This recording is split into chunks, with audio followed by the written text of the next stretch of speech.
Un saludo, bienvenidos a una edición más de Pulso Empresarial en Popular Televisión. Estamos con nuestro experto en mercados, el presidente del Colegio de Agentes Comerciales de Cantabria, don Aurelio Sastre. Un saludo, don Aurelio. Un saludo y muy buenas tardes. Bueno, una semana de noticias positivas y otras no tantas, pero más lo positivo. El precio del petróleo que se ha precipitado hasta un descenso del 30%, incluso más. En España, para el minorista, el descenso está en el 9% respecto a hace unos meses. Se calcula que puede bajar 6 o 7 puntos más, podría bajar al 15-16%, y eso se empieza a notar en algunos sectores, y sobre todo en la factura general del Estado. Una buena noticia esta, ¿no? Es una buena noticia porque países como España, que tiene que hacer grandes importaciones de petróleo, pues el que baje, vamos, para nosotros es extraordinario, ¿no? Repercute en la factura del Estado. Yo también me agradaría mucho que repercuta en la factura de los consumidores de la gasolina y del gasoil, que repercute muy pocos. Ha repercutido un 9 y ha bajado un 30. Sí, luego tiene tramo para bajar todavía. Tiene tramo para bajar, y a ver si ahí se ponen un poco las pilas y lo hacen con tanta premura como cuando es al revés, como cuando sube, que nos lo aplican de manera inmediata. Hay que bajar la gasolina, ponerlo a buenos niveles, y yo creo que todo empezará a ir un poco mejor. Hay una cosa además que yo creo que es muy positivo, y es que en esta última reunión que han tenido en la OPEP no han decidido reducir la producción, que eso hace que el precio pueda seguir bajando, ¿no? Pero una demostración que en la vida nada es blanco y es negro, y lo que a uno le beneficia a otro le puede perjudicar, es la situación en la que quedan países como Irak, bueno, qué decir de Venezuela, que está a punto de la suspensión de pagos, e incluso Rusia. Rusia está en una situación y que puede tener una desestabilización, es decir, a un personaje como Putin le puede llevar a hacer cosas tremendas si el precio del petróleo le está impidiendo crear ese déficit, está generando ese déficit público brutal que está teniendo lo que fue en algún día la Unión Soviética, lo que es hoy Rusia, ¿no? Es decir, que esto también tiene un problema de desestabilización. Sí, países que han sido países que han sufrido una dictadura tan férrea como ha sido la dictadura soviética, nunca se estabilizan totalmente. Digamos que sufren siempre un movimiento pendular. Se pasa de una dictadura férrea a una anarquía absoluta en el país, y hoy es el país de las desigualdades. Hay gente muy rica, pero también hay grandes bolsas de pobreza, y en situaciones como la que ahora se está dando con el gas y el petróleo, pues están sufriendo caídas importantes. Pues efectivamente Putin no se ha caracterizado por ser un demócrata, de manera que nunca sabemos qué medidas pueden tomar. Bien, otra cuestión importante, esto está también teniendo una consecuencia en la prima de riesgo, que está en límites de 100 y pico puntos nunca conocidos. Estamos por debajo de Italia, por supuesto por debajo de Portugal, y que está permitiendo la financiación al Estado mucho más barato. Imagínense lo que hubiera sido con unos precios de petróleo altos y con una financiación cara. Por eso es muy importante la estabilidad del país. Estos grupos que hablan de demagogia, etcétera, y falta de confianza, e incluso las propias manifestaciones sobre no pagar la deuda o pedir mora, etcétera, eso perjudica. Y si España ahora mismo tiene esta facilidad para financiarse, es por la estabilidad, por la garantía al quien presta el dinero. Además, hay una cuestión: no se puede hacer default con primas y dinero prestado, porque eso perjudica a un tercer país. Son fondos de pensiones de personas que han ahorrado en su vida para tener la jubilación, y que por el capricho de unos señores políticos que ahora se levantan por la mañana y dicen: hemos inventado el Mediterráneo, no pagamos. Oiga, usted está dejando en Chile o en Inglaterra a personas que han estado ahorrando sin su pensión. Sí. Es que esto todo está interrelacionado, lo que demuestra que es un desconocimiento de la economía. Por eso es muy importante la forma en la que España se está financiando, y esto el común de los mortales no se da cuenta, pero quien sabe de esto sabe la importancia capital que tiene, ¿no? No se puede no se puede quebrar la confianza de aquellos que deben dinero, mucho menos en los países. Es muy atractivo para aquel que debe dinero pues pensar en no pagarlo, pensar en quitas, y de hecho pues a veces los bancos y algunos países lo hacen, pero claro, eso trae consecuencias muy importantes pues, para el futuro, para la financiación del futuro de esos propios países. Las deudas hay que pagarlas, o sea, eso es evidente. Se pueden negociar formas de hacerlo, ¿no? Como puede pasar en España. Tiempo. Hay que, efectivamente, yo creo que en eso tiene que haber un equilibrio.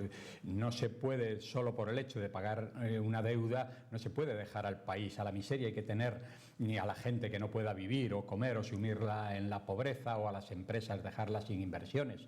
Hay que pagar la deuda, pero también hay que saber negociarla y también saber mantener un equilibrio. Si a los intereses de la deuda, en este momento ya no a los intereses, sino a la enorme deuda que tenemos, ahora se sumase pues un costo alto del petróleo, por la financiación del Estado sería un desastre, ¿no? Ahora también meter dinero en deuda pública es tener mucha confianza en España, porque paga unos intereses bajísimos, y es un producto pues que también tiene sus riesgos, como toda cuestión. Luego, si los inversores, por ejemplo, los fondos de pensiones británicos o fondos de pensiones también españoles, para complementar las jubilaciones que podemos tener cualquier persona, cuando ve, está compuesto pues tanto deuda pública, tanto de deuda en bolsa, tanto en bolsa internacional. Cualquiera de ustedes puede mirar en su extracto, si tienen un fondo de pensiones, que esto tiene unas consecuencias, nada es gratis, todo está interrelacionado. Por lo tanto, la confianza, quebrar la confianza en el Reino de España es suicida. Sería un desastre el que un país como España estuviera en esa situación de no pagar la deuda. Pasaría pues al grupo de esos países del tercer mundo prácticamente, que no merecen absolutamente ninguna confianza, ninguna inversión, y sería un desastre. Hay, yo creo, que dos cosas muy importantes, y es la solvencia y las garantías en cuanto a que aquello que se debe se va a pagar, y hay otra muy importante, y en España hay un déficit, yo creo que grande, y es la seguridad jurídica. Creo que son dos aspectos para las inversiones que son fundamentales. No puede ser que en un país alguien tenga una propiedad y esa, pues yo diría, muchas veces el capricho de un mandatario, eso pueda ser expropiado, pueda ser quitado sin esas garantías que debe existir en cuanto a la propiedad privada, ¿no? Entonces, seguridad jurídica y solvencia económica y seguridad en que se pagan, en fin, como buen pagador, yo creo que son imprescindibles para que un país genere confianza. Bien, saltamos a temas de actualidad, lo de la empresa de vidrio del grupo Saint-Gobain en Piélagos, que, bueno, ha habido una reacción rápida del gobierno de Cantabria ofreciendo financiación, ofreciendo garantías, pero por lo que se ve, don Aurelio, el problema es de fondo, es que no hay mercado, que el mercado en ese sector que se produce en Piélagos se ha caído y que no ven los dueños viabilidad. No es que se lleve la fábrica a otro sitio, es que no hay demanda interna.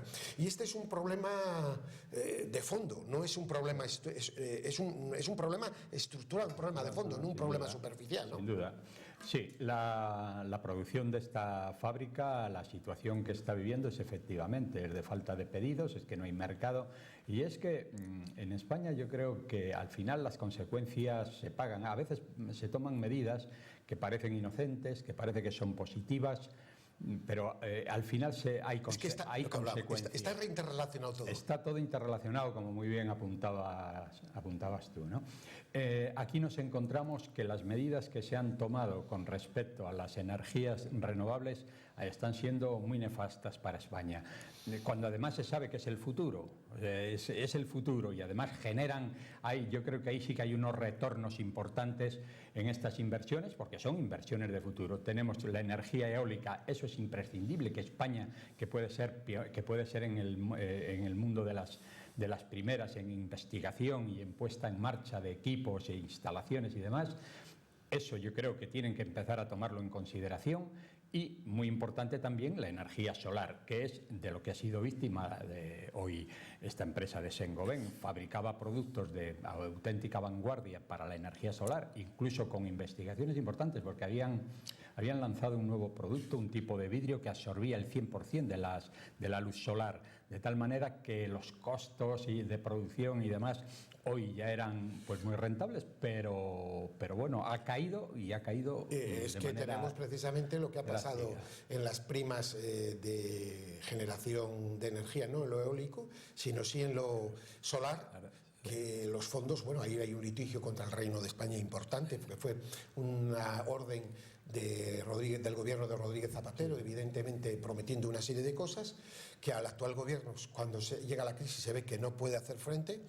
Pero claro, eso habría que darle una solución, porque evidentemente el gobierno se puede encontrar sin dinero, y tiene razón, pero también el que puso ahí su dinero tiene razón. Luego habrá que encontrar un punto de acuerdo, porque hay muchas personas y muchas empresas que en esto se ven damnificadas. Esto es lo que hablábamos antes, de que nada es gratis, de que hoy en un mundo tan interrelacionado, una consecuencia que uno puede tomar tiene una consecuencia posterior. No se puede hacer responsables a otros de las medidas que hemos tomado nosotros, y aquí parece que el Estado pues es absolutamente insolvente. O sea, cuando pasa una cosa de estas, antes comentábamos la importancia que tiene la seguridad jurídica, y le comentaba usted y yo comentábamos que España tiene un gran déficit en este sentido. Bueno, aquí han hecho inversiones enormes, además inversores extranjeros, y se está poniendo en cuestión. Y fondos de pensión que la han llevado a un tribunal. Como bien decía usted, todo eso de la noche a la mañana se han retirado las primas en contra de lo que se había prometido, además con enormes inversiones que habían hecho en estas instalaciones, que además yo creo que en un momento dado puede que no fueran rentables, pero ahora ya en este momento y en un futuro se supone... Y de ahí la importancia de lo que prometa un gobernante. Claro. Porque un gobernante está 4 años, o puede estar 8, pero lo que firma tiene unas consecuencias posteriores. Tiene que haber un sentido de Estado en las cosas. No es cuestión de que un gobierno pase y ya todo lo que hizo el anterior... Hemos visto no la plataforma Castor, nada, ¿no? todo este dinero que ha costado a la administración pública española, etcétera. Bueno, precisamente una inversión multimillonaria, la que ha hecho en Fomento Carlos Slim, y ha venido en ayuda de la señora Koplovich. Estamos hablando de una cantidad de dinero, 600 millones de euros, ¿no? Estamos hablando. Por ahí andan, sí. Es decir, una cantidad de inversión importante. Cifras, pero de tal manera que es hablan de un 25%, es el accionista número 1 ahora de la empresa de FCC. Es curioso, la hemos hablado, y dice, confiamos mucho en España. Cuando uno habla con ejecutivos que están en el extranjero moviéndose por toda Europa, o alguno tiene algún familiar que lo hace, dice, pues la imagen de España desde fuera es infinitamente mejor que la que tenemos dentro. Lo hemos hablado algunas veces, pero es que esta es una prueba. Sí, bueno, son empresas, hay que reconocer que las empresas de construcción españolas son de las primeras del mundo. Sí, pero mire, su valor en bolsa actual, lo leía, de estas compañías, es inferior al valor de su deuda. Sí, eso es cierto. Sí, es que ojo el riesgo, claro. Sí. No es decir, hay riesgo invirtiendo ahí. No digo que haya un riesgo excesivo, pero hay riesgo. Es decir, es que estamos hablando, venían unas cuantas. Que su valor de capitalización bursátil es inferior a los créditos que tienen. Sí, lo que pasa es luego el apalancamiento que tienen es infinito. Es enorme, lo que pasa es que la cartera de pedidos es importantísima y la ayuda de los bancos total. La ayuda de los bancos total, aunque en este momento uno de los problemas que tenía esta empresa es el tipo tan altísimo de intereses que estaba pagando, por encima del 11%. Bueno, es que estaba refinanciando. Estaba refinanciando y esto, ya vendieron las torres estas famosas, precisamente a Amancio Ortega, en fin, además por el 50% de su precio, pero se ve que todo lo que han venido haciendo no les ha resuelto los problemas, pues porque la crisis al final acaba tocando a todos. Vamos a tener hablar de un tema, de un asunto que pasó esta semana pasada, que no es típicamente económico, pero sí es económico. Es la intervención del Santo Padre, del Papa Francisco, en el Parlamento Europeo, ¿no? En el que hizo un llamamiento en el sentido de poner a las personas en el centro de la economía. La economía es importante porque se vive en la economía, los países desarrollados son los que tienen más movimiento económico, eso es así, Pero si se abandona el hombre, si se pone el beneficio por el beneficio exclusivamente, el fracaso está a la postre. Bueno, ha sido algo maravilloso cómo ha calado ese discurso, que era un discurso bien armado del Santo Padre y que ha dicho las cosas claras, algo que aquí venimos también diciendo. Es necesario un nuevo orden económico y social, no un nuevo económico y social que nos traiga un iluminado, un grupo de iluminados, profesores de universidad, con perdón, que no han pegado un palo a agua en su vida, sino un orden social basado en la justicia, en el trabajo y en el reparto. Y eso tiene que hacerse por parte de los grandes países en comunión con otros. Y alguien lo tiene que hacer y tiene que venir además de forma consensuada. Sí, hay que reconocer que el Papa, este Papa, no ha defraudado en ningún momento. Yo recuerdo su primera aparición, nada más ser nombrado, que ya produjo una fuerte impresión, yo creo que en todo el mundo. Todos vimos que llegaba un hombre con valores muy profundos, ¿no? Y dispuesto a cambiar las cosas. Bueno, pues es que no ha parado, no ha parado de inclinarse a favor de los que menos tienen, y esto lo está haciendo en todos los foros, en todos los ámbitos, en todos los países, y ahora pues en el Parlamento, hasta tal punto que hasta los más extremistas no pueden hacerle absolutamente ninguna crítica. Lo ha hecho en el terreno de la situación de la gente, del hombre, de la pobreza, de resolver esto, pero también lo está haciendo en el orden interno de la Iglesia, que a mí me parece importantísimo, con un riesgo importante y además tomando iniciativas donde uno piensa que en principio se encuentra solo o se ha encontrado solo. No, pero la sociedad estaba pendiente de este mensaje. La sociedad estaba pendiente de ello. Y yo creo que cuando llegan estos personajes de tanto calado en instituciones tan importantes que influyen tanto sobre la sociedad, el que llegue una persona que inspira esa gran confianza frente a todo lo demás que nos encontramos, yo creo que es muy positivo y yo creo que va a calar en toda la sociedad, incluido en la sociedad política. Y repensar el orden mundial económico desde el punto de vista teórico se podría hacer desde la vieja Europa, incluso de Estados Unidos. Pero ahora tenemos un hándicap. Estos mercados realmente súper competitivos, en los que el ser humano vale un pimiento, como es China, la precarización, China, me estoy refiriendo a Indonesia, estoy diciendo Tailandia, me estoy refiriendo incluso... evidentemente son elementos distorsionadores. Luego, el problema igual está en Asia. Es decir, algunos hablaban que la solución estaba en Asia, pero cada vez somos más, modestamente lo digo, que el problema está en Asia. Asia acabará siendo un problema para Europa, porque cuando no hay ningún código ético, cuando todo sirve, evidentemente lleva a la sociedad a esto. Y con un mundo tan interrelacionado, parece que las demás economías van a remolque. Sí, yo creo que el problema en este momento ya no es cuestión ni de continentes ni de países. Yo creo que el problema es mucho más social y está relacionado con las relaciones entre ricos y pobres. Es el poder económico. No importa que sea Asia, que sea pues cualquier continente, que sea Europa, que sea esos poderes económicos tan potentes. Pero que ahora no sabemos ni dónde están. Son más importantes. Porque ahora que los antes países. Estaban detectados. No, ahora están en todas partes. Claro. La globalización ha hecho que no tengan barreras y su poder cada día es mayor. Yo tenía un amigo que ha venido esta semana de China y ha estado en buenos sitios y estaba asustado, por un lado, de la pobreza de China y de la riqueza extrema. Estuve en un hotel, sí. Dice, bueno, un hotel, el lujo de los hoteles españoles, pues... los coches que veía pasar para ahí, todo era Maserati, Mercedes, es decir, y luego estamos hablando de un régimen comunista, duramente comunista. Sí, luego eso es una mezcla explosiva que no puede llegar a ningún sitio. Por esto le digo yo que ya no es cuestión ni de ideología, es cuestión de ricos y pobres. El gran capital se va apoderando y ya yo creo que se está pasando aquellos límites que está sobrepasando límites que van a poner en riesgo la supervivencia de estos sistemas, sí, porque al final aquel que no tiene nada que perder. Yo creo que lo de China e incluso ¿no? Rusia son dos elementos distorsionadores. Es decir, veía la renta media de Rusia, 400 y pico euros. Con la inflación que están teniendo una inflación del 20 y tantos %, la gente no le llega para comer. Pero, claro, y decimos aquí en España, es que tenemos deflación. Bueno, pero peor es la inflación, es verdad.